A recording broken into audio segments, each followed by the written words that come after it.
Okay, so you have a 6-4-20 count. So the first decision is, what are you going to open this hand? Now, I certainly don't hate two clubs, if that's what you want to go with, or one club certainly would be mandatory if you played precision. But let's for now go with the one heart opener. I'm going to hoist that upon you. You catch a one spade overcall and it floats back to you. Now what? So here you are. You gotta figure out what to do over one spade. Okay, what my partner chose to do was to bid three diamonds, jump shifting. And that was where he played it, unfortunately. Um, the so the problem was that, well, we were on different pages about whether or not three diamonds was forcing there. Three diamonds normally creates a game force. A jump shift normally creates a game force. Um, but I took special exception to the fact that I had passed the first time around. Since I hadn't promised anything at all with my initial bid, it seemed that um, I shouldn't be obliged to bid a game now.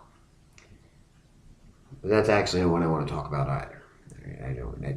Okay, so my thought would be, there's a lot of hands where you might want to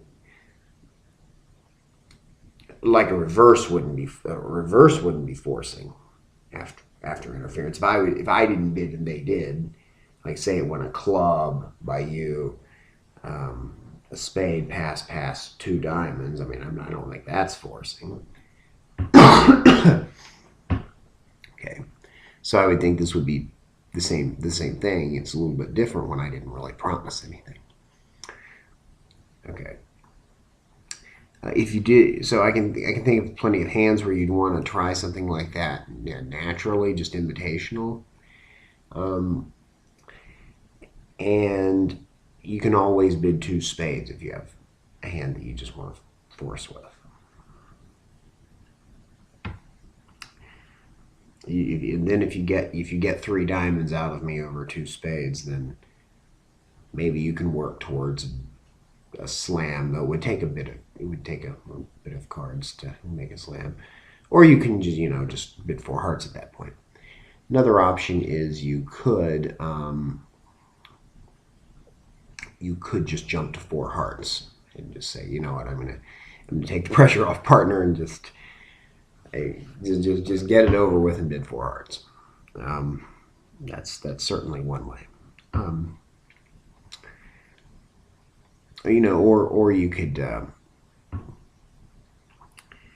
or you could do something else, quite different. Um,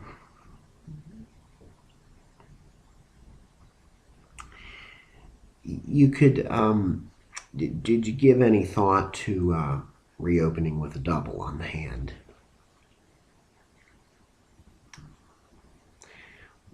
Well, if you do, um, then most of the time, you will probably end up misdefending the hand.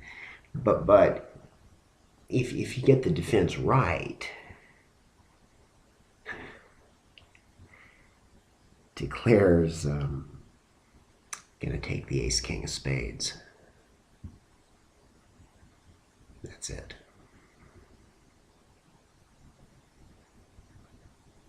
Let's take a look at the layout. So I thought this might be fun to defend double dummy.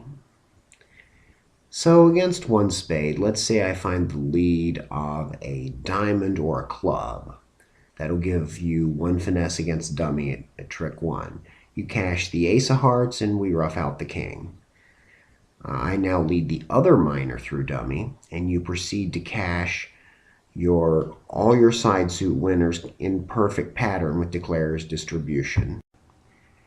What you have to resist at this point and earlier in the hand is smacking that 10 of spades down on the table. I mean, it looks tempting. You get to smash that 9.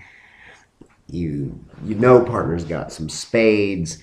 It's going to provide him some relief. The problem is that relief's going to come too fast. Okay. You want to actually hold on to that puppy. It gives partner a nice way out of his hand.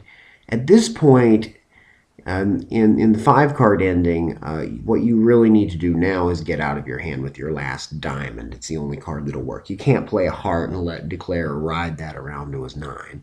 So you get out with a heart.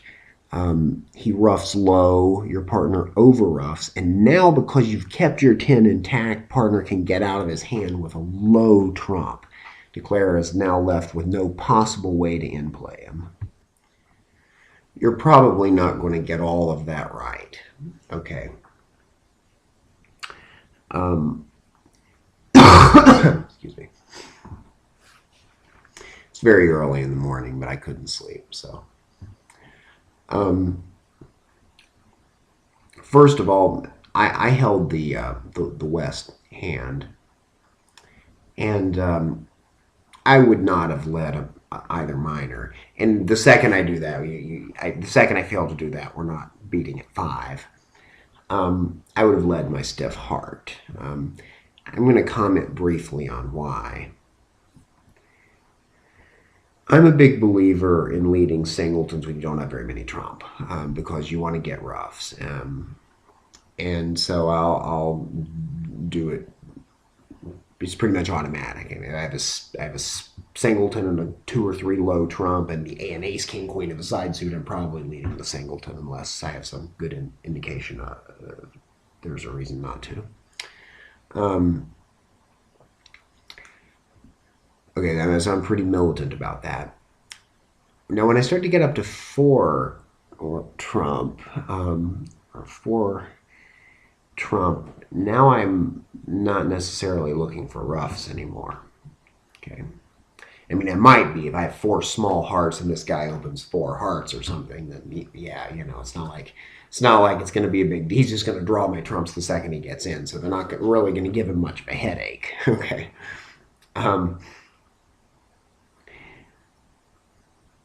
But when and if I have 5 trumps and like a nice side suit, then maybe I'll go with it. But when you start getting up 5, 6 trumps, the singleton to me comes back into favor. The reason is when you look at a suit like, if you imagine changing my hand to ace, king, 6 of spades, I'm totally leading a club. I mean, I'm going for a tap. I want to set my long suit up if I can. Okay. So the reason for that is just think about what your suit looks like. If you've got ace, king, empty 6. Okay. Declare has, say, whatever, all the others. Queen, jack, 9. Queen, jack, 10, 9, 8. Yeah, okay. Declare has 3 trump tricks no matter what. Okay, or maybe the spots aren't quite that, but basically Declare has 3 trump tricks. But he had late trump tricks. So you get him roughing, and then you just cash your ace, king, drawing his trump, and you keep pumping them at him. Okay, we change the spots around, it doesn't work. When you have the late trump tricks, that's not going to fly. Okay. Declare has, say, ace, king, empty 5th, and you've got, all the tertiary winners in the suit. You rightfully own Declare's low trumps. You do not want him roughing with those because those belong to you. Those should go underneath your high trump, not on your side's winners. Okay, that's giving Declare tricks. Okay, when I'm looking at a suit headed by the queen jack, there's no force on that. That's ridiculous. Okay. So, the reason I want to leave my singleton is I want to start getting myself roughed down. As you can see what was happening there in the ending, I was going to start having problems getting out of my hand, and I know that's going to be an issue for me. I do not want to get in played, and you get in situations where 2 sides have really long trump stacks. I mean, the hand converges to the trump suit, and you're stuck playing them out of your hand on the end. If there are some declares winners that I can start making some roughs with some of my low trumps, then I want to do that now. I want to do it earlier rather than later. Maybe partner has ace empty fifth the hearts, and I'm entitled to capture several declares heart winners with my trumps. Well, I want to start doing that right now. I don't want to do that later, because later I don't want to be on play when I have nothing left but trump. I want to have exit cards on the end so that I make as many of my low trumps and I still get entitled to my honors, and I don't get myself stuck. So I'm definitely leading a heart. Okay.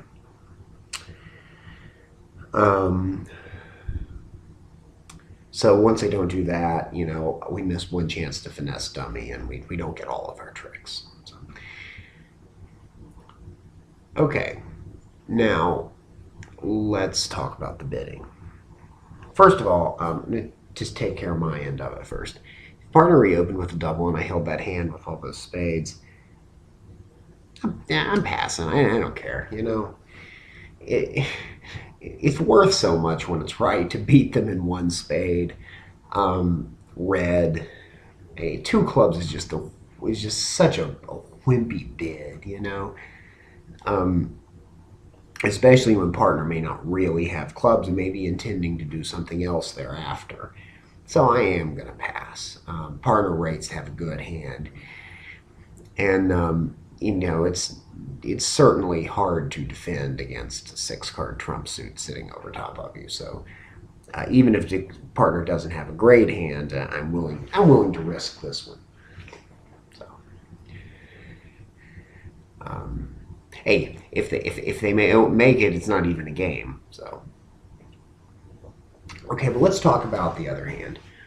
Now, when we played this, when this board was played in our club, I looked at the sheet and I seen a severe deficiency of 1400s afterwards. So, okay, like I said, not easy to get the full 1400, but you're certainly getting it several. And red versus white, you're getting it several. You're white, they're red. Okay. I'm not seeing, there was no fine.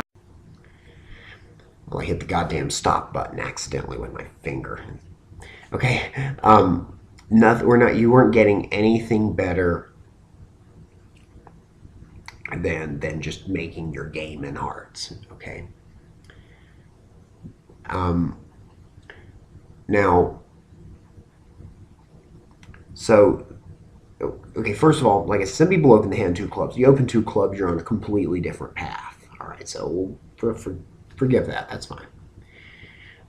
But it's certainly not unreasonable to open at one heart. Okay. And South should lose their bridge license if they don't overcall a spade.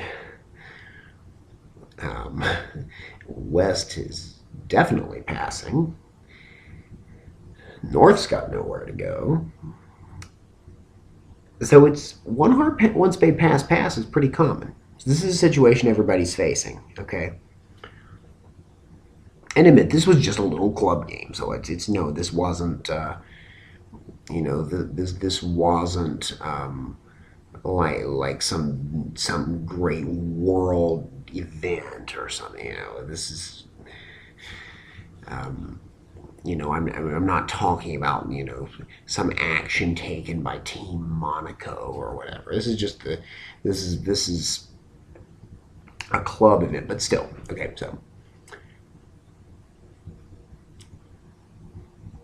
So we're going to talk about reopening with a double here, and why I feel like it's not just an option. I believe it really is mandatory.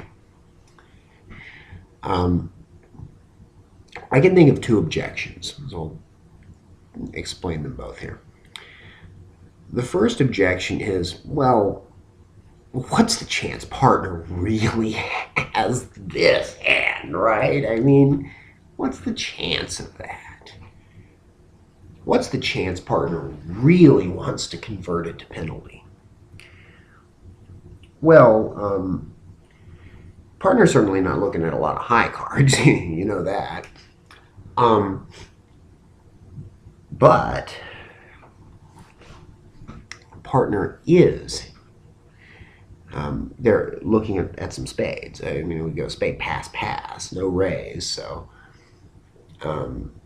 I mean, of course, you do realize nobody else has shit on this hand. I mean, you're looking at half the deck all by yourself, and this guy's got something. So, um, but if partner doesn't want to convert the double to penalty, he'll bid. And I have a feeling, just this little vibe, that what bid he makes, whatever happens, the auction will probably be lower than four hearts when it gets back to you. So like you know your partner's not jumping off to like five clubs or something. So you know you're gonna be you're gonna be okay here. It's like it's not gonna get away. My point is it doesn't cost anything to check. Partner might have a penalty, probably doesn't. Let's check. You know, you can whatever you want to bid, you can still bid it after you reopen with the double, right? In fact, if you're looking for a slam in diamonds, which if you wish to bid diamonds, you must be, because I mean, if you just want to play a game, just bid four hearts. If you're looking for a slam in diamonds, the best way would be right now to get partner to bid the suit, and then you can get it in focus and go from there. So, because then you'd know he actually had some. All right, so that's one idea. That's an answer to the idea partner probably doesn't have it. Probably not. But it doesn't cost anything to check. Maybe reopen with a double and find out. It's safe. Okay, and then the second point, and this is where I really want to go with this. Well, I mean, I'm not going to defend with that hand. I'm not defending one spade with all that shape. I can't be responsible for some freakish situation where we happen to have a 1400 on the hand if we defended it right, and where if they defend it right, four hearts is two down the pipes, right? He cashes the high spade and just shifts to a trump. He has a spot higher than dummy, so you sit there in your hand and just sort of rot. So, yeah. Now you give him the king of hearts, he gets out of his hand with the king of spades. You never get any fit. Okay, I'm sorry. You probably. I suppose you have a strip squeeze against. I suppose you have a strip squeeze against North, probably in the minors here. But yeah, so you're okay. You'll end play North to go down one. That should be incredibly satisfying. And hey, you know what? Nobody found that. Nobody found the right defense. Like, it was all pluses on this hand. Like, nobody realized that there was a diamond rough coming in dummy if they didn't shift to a heart. So four hearts was making, and you weren't going to defend it right. You know, you weren't going to defend. You weren't going to get the defense right against one spade. And they weren't going to got the defense wrong against four hearts. And it was still right after all that. It was still right to defend one spade. It was still worth more, right? It was 1400. It was down 5 when you did everything perfectly. Don't do things perfectly, down 4. Do a couple things wrong, down 3. Throw the cards up in the air, down 2. I mean, you know. And this, but the fact, you might say, well, okay, but that's just a freak hand. I can't. I'm not responsible for something that just happens on a freak hand. No, I don't think so. I don't think so. When partner wants to convert one spade to penalty, his hand always looks something like this. I mean, it's always something like it is. It's not, it's not like, well, sometimes he has Queen Jack 6 the spades, and sometimes he has like 4 small spades. No, he always has a hand like this. Okay? Now, it is true the finesses were all working for you. The roughing finesse and both minor suit finesses were both on. You could move some of those around and maybe it's not so friendly. But that just means you're not making 4 hearts. I mean, maybe you can reorchestrate the layout and beat and make it so favorable for north-south that they will hold 1 spade to down 1. 4 hearts had no prayer when the cards were laid in that way. Okay?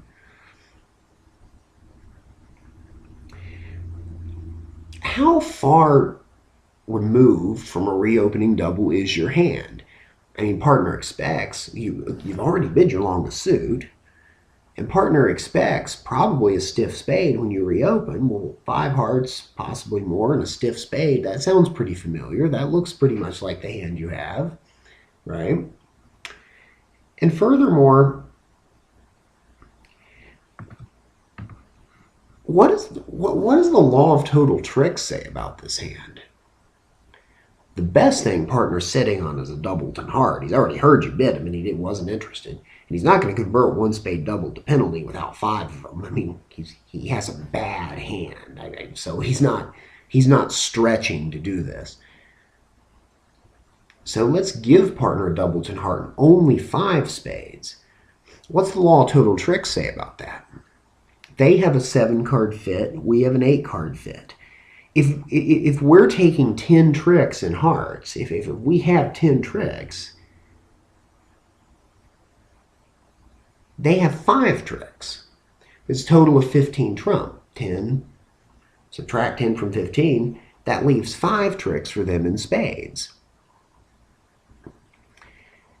So yes, when partner has a stack of spades, defending 1 spade is more than reasonable with his hand. Remember, I might see this argument more if it had went like a spade pass to you and you had to decide what to do and you were afraid, if you reopened with a double, partner would never know that you had hearts and you might have a fit there. But here you've already bid the suit. And so the law of total tricks really isn't bearing out that 4 hearts is better than 1 spade when partner's got spades and not hearts.